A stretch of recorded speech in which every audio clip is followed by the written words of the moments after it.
How to fix Crypto.com login error on Android.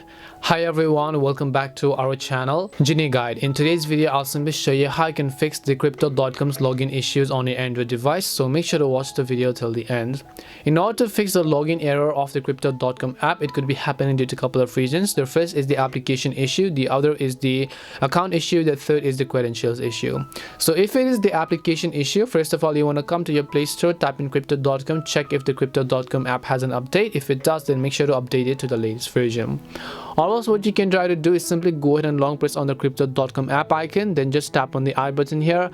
Once you tap on the I button, you simply want to go to the option called storage and then clear the cache files, and also make sure to clear the data files. If it doesn't help solve your problem, then you can come back and then simply try to switch your network, because it could be the account issue. When you switch your Wi-Fi to cellular data or cellular data to Wi-Fi, it is going to change the IP address.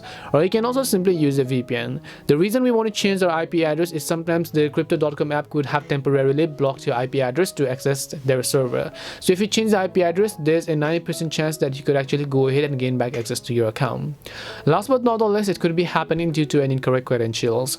So go ahead and then open up Crypto.com app and then make sure your sign-in details are actually correct. If it's incorrect, you can watch a dedicated video on our channel on how you can reset your password, because the process to reset is quite actually complicated.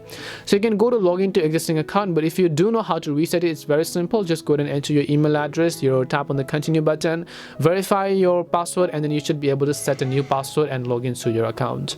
Hope this video helped you. If it did help you, then make sure to leave a like and subscribe to our channel. If you have got any more questions, then feel free to leave them down. Thank you very much for watching till the end, and see you in the next video.